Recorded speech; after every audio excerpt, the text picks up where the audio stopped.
In 2019, Mehrnush Saadat was waiting to see a physician to treat a herniated disc and back pain. And when a friend suggested she explored CBD and THC pain relief options, she was initially skeptical, but then she was blown away by the results, and her Soberish journey began.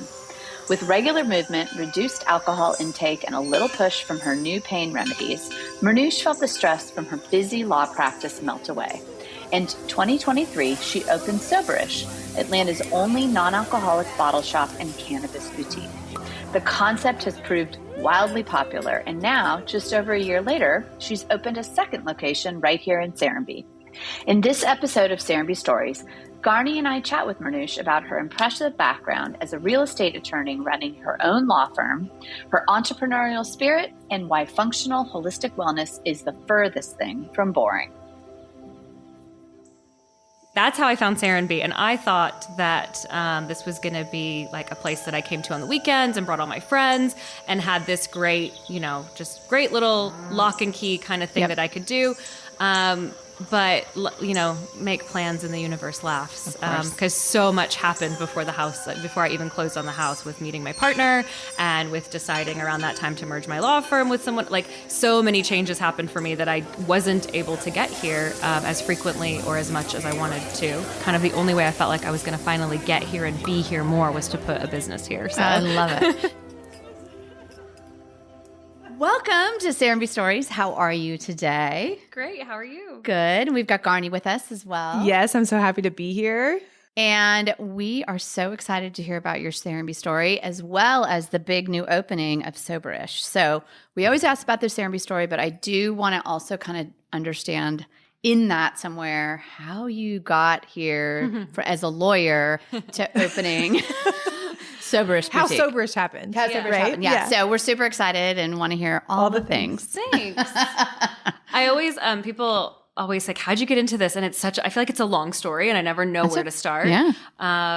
But in telling the full version, so I've always been like a super holistic person, and my family was always holistic. My mom was applying salves and balms and crazy stuff and never really taking medicine. So that was always my upbringing and always just how I operated. And in 2019, though, I was working at my law firm, and the market in real estate, that's what I did, a real estate attorney, and it was just kind of starting to explode at that point. It definitely changed, in 2020, as we all know. But and I herniated a disc in my back, and I literally had to crawl into the office to like get closings done and get things done. But in all of that, I reached out to a bunch of my girlfriends, and I was like, "Does anybody have anything for the pain? Like, I'm dying. I can't get to a doctor just yet. Like, I need something in the interim." And one of my girlfriends reminded me, she's like, "Don't you have that gummy from Colorado?" And I was like, "Oh, I do. All right, I'll do that until I can get to a doctor." And so I did that. And then when I went into the doctor's office, the answer was, we could just give you pain pills to help in the interim, but there's really nothing we can do. Like, a disc is going to have to heal on its own unless you need surgery. Right. And so I just kind of paused in that moment, and I was like, I'm going to go the holistic route. And so from there, that kind of led me to understanding cannabis a little bit more and understanding that kind of plant medicine as a pain healer, and CBD topically as well. So that started that journey. And then I noticed I started drinking less as I wanted to get healthier. I was breaking out in hives because I was so stressed out in 2020 from so many things. But I noticed that alcohol definitely triggered the hives for me. So I started drinking less. And then fast forward a little bit more in trying to find, all kinds of holistic treatments and different ways to help myself and trying to de-stress my life, which Serenbe is a part of that as well. But I can't remember the year because it was New Year's Eve. I believe it was 2022 or 3. I think 23. How long has it been open now? You opened your store in 23. Yeah, so New Year's Eve. So of 2022, but New Year's Day of 2023. Right. Yeah. So a girlfriend came over to our home, and she brought this really beautiful bottle of a Delta 8 distillate that we were putting into mocktails, basically. And I just looked at the bottle, and I was like, this is really beautiful. It had flowers on it. It's something we sell currently. And I was like, this is really beautiful. Why doesn't this industry speak to adults or to women? And that sparked the whole idea. So that was January 1st. And then by April, I was telling my partners at my firm, I had merged my firm at that point. I was telling them like, hey, I think I want to do something different. We need to figure out what we're going to do. And then I started working on Soberish, and then it was born in August of 2023. So it's pretty fast. Now, are you doing any law anymore? Or I just had my retirement party yesterday. What? Congratulations. Thank you. I know you're not supposed to ask. No, but it's fine. That's congratulations on retirement. Well, retirement from lawyering. Exactly. Yeah. I tell everyone, I'm like, there's no like pension or like retirement plan at the end of this. No gold watch. Yeah, there's none of that. But being done with working 2 full-time jobs will feel nice in that way. So yesterday or the day before was my retirement party. That's thrilling. And to answer your question, because I'm full disclosure, 42. A baby. Maybe. So when did you discover Serenbe? Because you had opened the first Soberish in Kirkwood, and it's been wildly successful, and I do want to talk about that. But tell me how, because Serenbe has been on your radar prior to the opening. So tell us. More than on the radar. Well, Yeah. So I think it was 2017, maybe 2018, Jane and Greg Blunt, who live here, found this community and loved it for the arts and started coming down more frequently. And Jane is now one of my greatest friends, but was my mentor in law school. There was like a mentorship program, and I was connected with her. And I just remember so many times just crying to her about like, I'm a non-traditional student. Everyone's so young. What am I doing? And she's like, it's okay. It's going to be okay. Just here. So we became friends and after law school, and she introduced me to Serenbe. And then when they ended up buying their place here, I came down with them and visited. And I just thought that this was such a special place. It is such a special place. And so back to that crazy real estate market in around 2020, I started looking for a place to live for myself in the city. I had a 1-bedroom, 1-bath condo, but it was kind of small. So I started looking at other places and nothing resonated. And for whatever reason it was January of 2021, I was just looking in the MLS and I saw this townhome, this live work. And I was like, I'm going to go see that today. And I think I called in and like no one in the real estate office was available. There was like some sweet young assistant who was like, sure, I'll show you whatever. And he was really sweet. I can't remember his name, but we were on our real estate team trip. Everybody was not in the office. Oh. I remember being out of town and getting like a call from, I think it was Dylan, who was in the office saying like, someone just like popped in January and wants this. Yeah, it was a good time. And so I fell in love with the community and the place. And so I ended up, of course, Garney was involved in that transaction, as was Buzz, which was really fun to get to know them right away. Mm-hmm. And so that's how I found Serenbe. And I thought that this was going to be like a place that I came to on the weekends and brought all my friends and had this great, just great little lock and key kind of thing that I could do. But, make plans and the universe laughs. Because so much happened before I even closed on the house, with meeting my partner and with deciding around that time to merge my law firm with someone. Like, so many changes happened for me that I wasn't able to get here as frequently or as much as I wanted to. But still was happy to have my foothold here. And then fast forwarding a little bit, kind of the only way I felt like I was going to finally get here and be here more was to put a business here. So I love it. Because the townhouse has a retail space. It's a live work. It's a live work. In Mado, which it's so funny now to see all the live works in Mado because they were not. It was 4 of us, the 4 little in that little, and it was me and the vet that were just buying at the same time and getting that going. But I didn't know what I was going to do with that space. I had so many different ideas and concepts, but I wasn't. Because this is still pre-Soberish. Exactly. Yeah, Soberish wasn't even 2 years prior. on the so table. It was 2021. Okay. And I was like, I don't know, but I'll have the top unit and I'll figure this out. Right. I think you were like worst case scenario, open a law firm, like hang a shingle and like do a couple closings. Totally, especially real estate. Yeah. Perfect little marriage. Exactly. So when you opened, so you came down or you bought, weren't here as much, obviously a lot going on, and then opened Soberish, so now a lot more going on. When did you know? So I guess maybe I should step back and say, so with Soberish, that opening, how was the initial reception? I mean, I've been into the one down here and absolutely love it. Yeah. But tell me, like, the difference between like what you thought the marketplace was going to say and what did you learn? Because it's a fabulous boutique. So maybe we should detail what's in there to start. Yeah. So going back to the early days of thinking on the concept of it, again, I wanted it to cater to adults. I wanted it to feel like a beautiful boutique. I did want to cater to women in a way where, and my early backgrounds when I was like 16, 17 was working the cosmetics counter.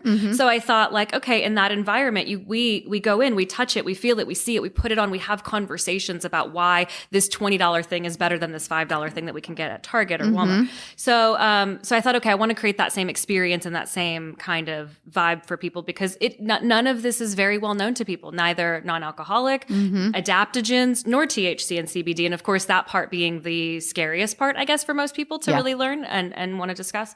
So melding all of that together, there was also not a place where you could get non-alcoholic products and other kinds of things too.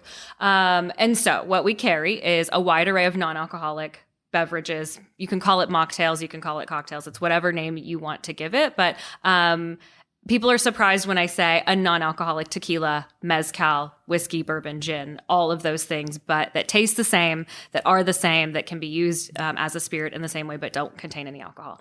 And then we have adaptogens, which are going to be, they come in the form of gummies, tinctures, all kinds of things, but I'll focus on the drinks in this moment. So adaptogen drinks will be drinks that have, whether that's B vitamins, turmeric, ashwagandha, reishi, an array of herbal supplements that are going to be good for your body and make you feel something, usually relaxed, and help with stress and fatigue and things like that. And CBD is one of those as well. CBD is a fantastic product to help with inflammation in the body, with calm, with anxiety, much in the same ways that ashwagandha is too. CBD, though, topically, for example, is really great for inflammation on the skin and things like that. And then that, of course, leads us into THC. So people often come in and say, what do you have here that's like alcohol, that's going to give me that buzz? And the answer is nothing. Everything is different in its own category. But the closest thing that we're going to have in that capacity is a THC beverage, which is all the new trends. And interestingly, at the time when I was starting this, I wanted to marry these worlds, but the boom of THC drinks hadn't hit then. I mean, this is almost 2 years ago. A lot has changed, and this industry has rapidly changed as well. So that's been interesting to kind of see. But you know, just a year and a half ago, that wasn't as big as it is today. So it's cool that people are looking to alternatives to alcohol. But it is interesting to me too, to watch the trends of what they're interested in. And do you, I guess it would be interesting, like, what are the best sellers? Because I think, and I'll sort of speak for myself, right? You think of THC as this like illegal substance. It's marijuana. We're not supposed to have it. You know, and obviously it varies state by state. It's become very commonplace, whether you can buy it in your state or not. So I think the barrier mentally has changed a ton. And so that means a societal opinion. And even the federal government's trying to, you know, change the regulations. And even there's the ag bill. And there was a big new thing in October about blah, blah, blah. So we don't love that one. Yes, I've heard. And so tell me, like, when you opened the shingle in Kirkwood a year ago, like, what was the reaction, and like what did you think was going to do well versus what is doing well? Interestingly, I toyed with like what to call it and put on the sign in the Kirkwood store, and I opted to go all the way in, which it says non-alcoholic and cannabis boutique, because I was debating whether I should say wellness. How are people going to react? And at some moment, I thought we have to call it what it is. It's a plant. It's not a dirty word. And there are, I mean, in the same vein, then we should consider like Xanax and Prozac a dirty word, but it's not, right? These are things that we have to help us as tools for how, in whatever way we need them. So I definitely wanted to break that conception. The reception in Kirkwood was really great. I mean, our opening day was phenomenal. I couldn't believe it. I think we had, over the course of the day, I didn't count, but something like 800 people come through, which was really maddening, especially since I didn't have at that time like any marketing. It was just who I knew and who I told, and then a little social media account. So that was really, really neat to see that.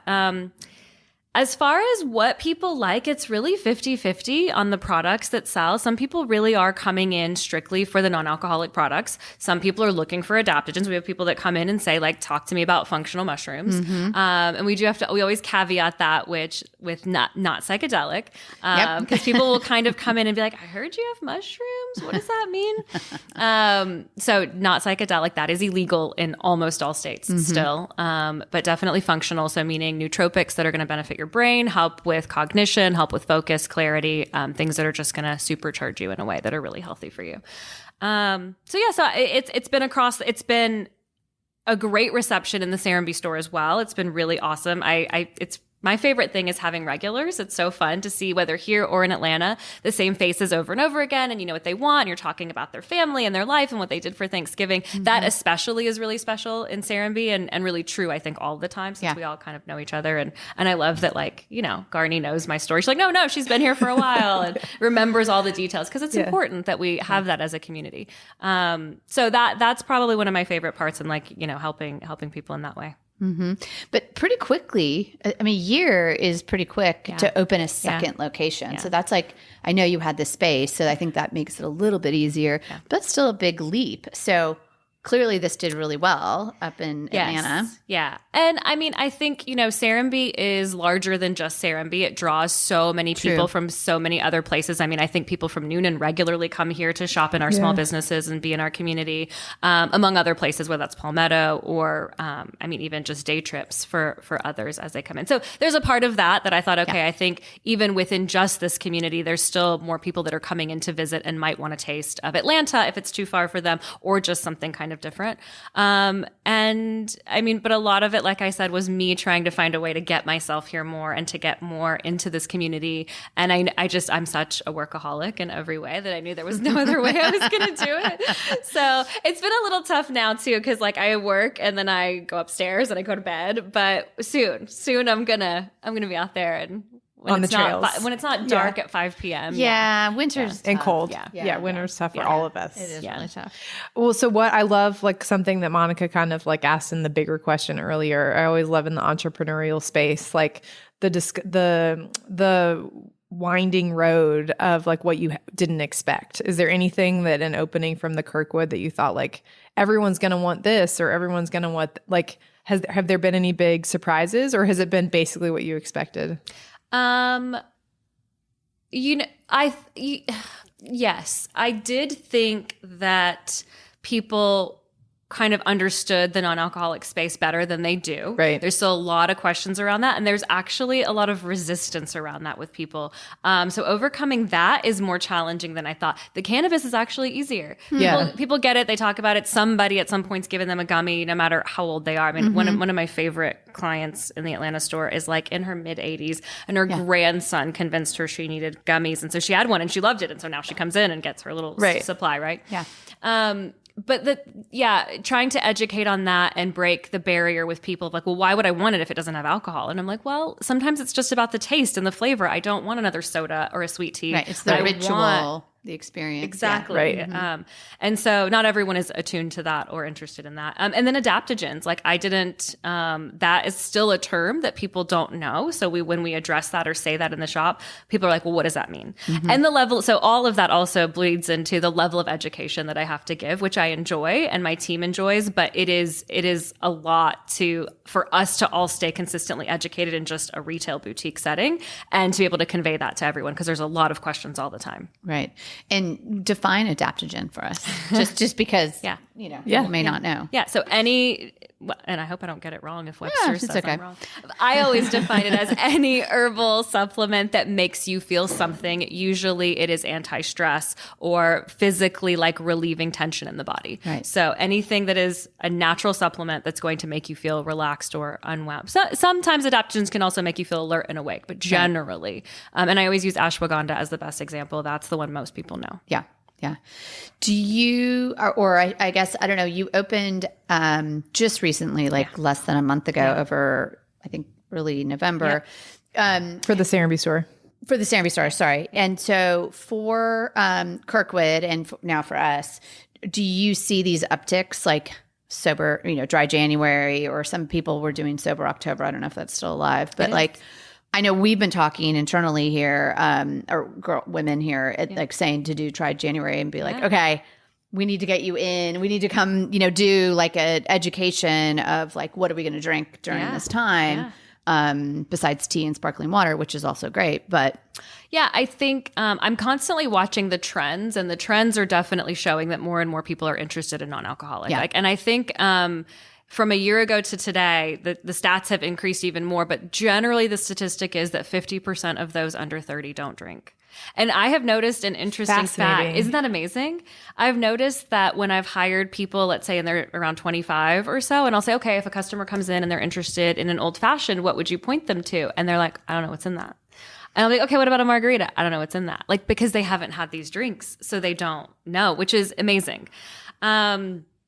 But in terms of uptick in whether it's sales or things like that, definitely there has been an increase in awareness of the store and awareness in the industry, in mocktails, in non-alcoholic and zero proof. And also sometimes it's about lower ABV. I've got clients that come in and buy the non-alcoholic whiskey and they mix it with their whiskey to just lower that so they're not having as much. So there's different ways that everyone's using it, and that's a little bit about why I call it Soberish. So some people think that is there's this part of the store and this part of the store, and that's actually not my intention for the name. The name is all about it's wherever you are today, whatever you want to be. We don't have to label who we are every single day, but I'm Soberish. People also asked me in the early days, so how long have you been sober? And I'm like, I'm actually not.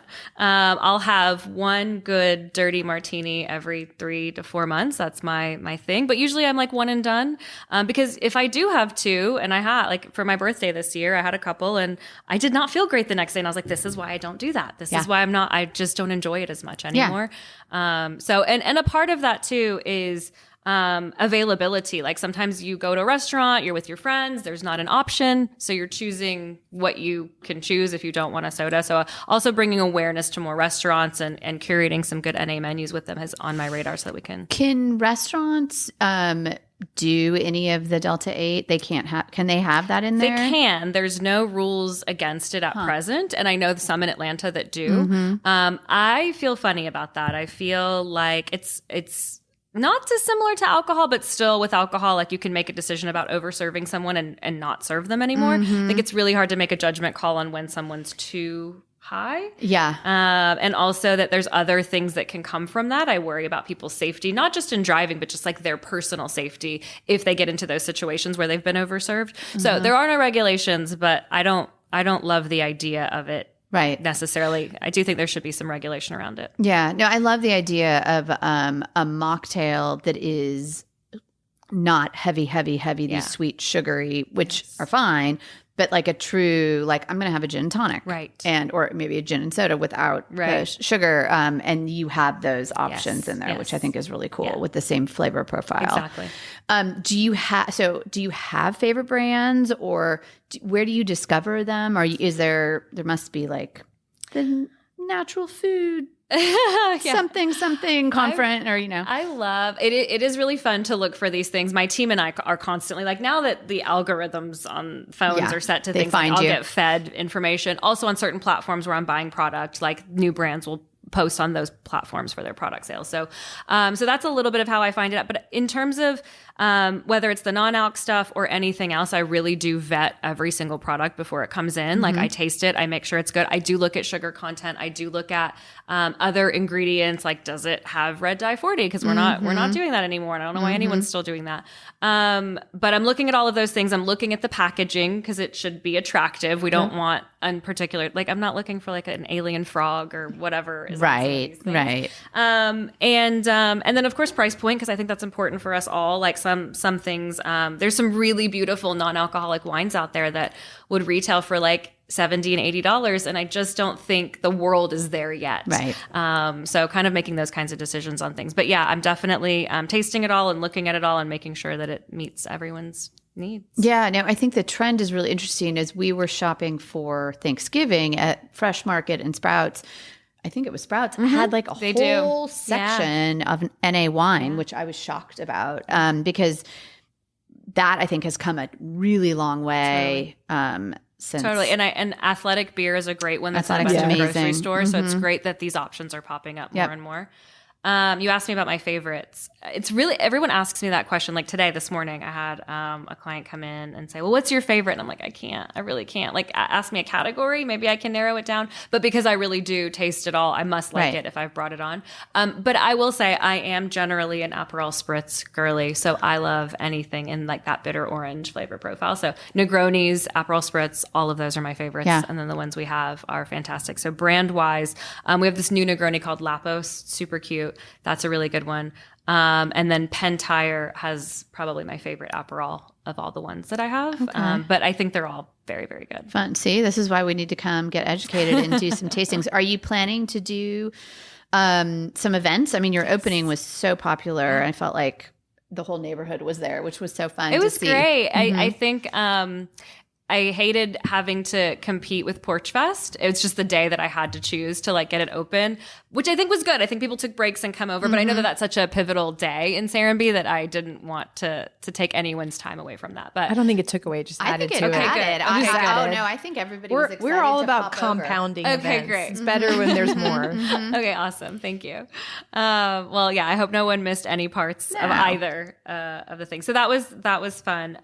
As far as events go, we do a tasting every Saturday. The best place to follow and find that information is on our Instagram page. I do post it on the Serenbe Facebook page on occasion, but I don't want to flood that page with, business related things so much.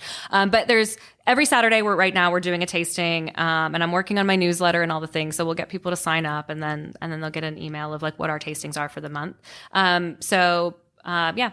Any Saturday in December, definitely come check us out. Usually between 12 and 4 or 1 and 4. Perfect. And don't need to make just show up. Okay. Just show up. It's a quick, simple thing too. It's very easy. Come in, taste it, go. You don't have to sit there. It's not, we can talk about it as much as you want. You can also just like, oh, I wanted to try that. Let me see and run off and come back next week. Like, whatever works. That's great. Yeah. That's great. What are you excited about in the marketplace? Like, have you seen any more openings in Atlanta? And I'm sure you're tracking like around the country. Like, I'm definitely seeing a lot of bottle shops around the country pop up. It's a really nice, close community in the NA space and the retail space, especially. Like, we all follow each other on Instagram and like see what each other's doing and support each other in those ways. There's a couple of chat forums and different things like that too that are there for us to all like communicate. So I'm excited. I have been excited and encouraged to see all these like bottle shops popping up. Yeah. I think for Atlanta right now, I don't know of any other ones coming up at present. So there's Soberish, and then there's also this other one that's in Ponce Highlands, and they opened about 6 or 8 months before we did. And they're fantastic as well and have a lot of great education as well. So I'm excited to see the trend continue. Yeah.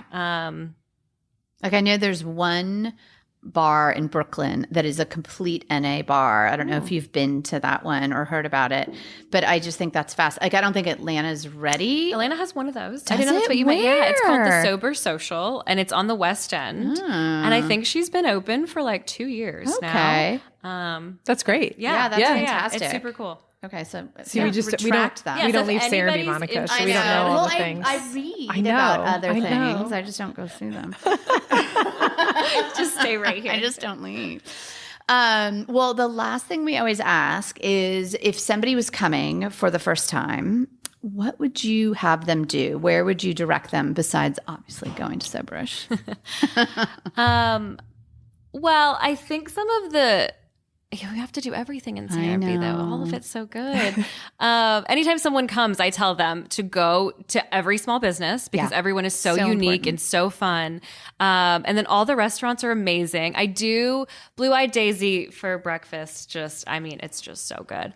And coffee and stuff like that. I haven't been to Birdhouse, is it? I haven't been there yet, unfortunately. New so I'm coffee looking shop forward that to just trying opened. them. Yeah. And so it's really hard to choose on the restaurants. Eeny, meeny, miny, mo. They're all fantastic. great. Austin's is very sexy though. And it's nice to have that addition and something Very like much fun so. like that. And the trails and it's not that I call it like the petting zoo, but it's not. What do we call The it? Animal Village. Yeah, Animal Village.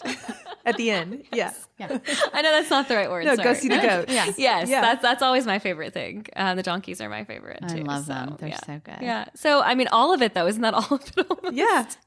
walk the trails, Yeah. but you need a whole day. Yeah. Or and you need it's like a whole weekend. Yes, also stay at the inn, all the things. But it's just the best way. Like every time still to this day, however many years it's been now, every time I drive and I pull into the drive, it's just like the energy changes and everything's okay. Yeah. That's how my kids would always say, like, we're home. Yeah. When they saw whatever the sign at the corner before we even turned in. Yeah. So that there is something about that for people, that the whole community really is your space. Totally. Well, thank you so much for joining us. Thank we'll encourage everybody to go to Soberish and in Kirkwood or Serenbe. Yeah. And we're look forward to going to your tastings on Saturday. Amazing. Thank you. Thank you both. Thank you.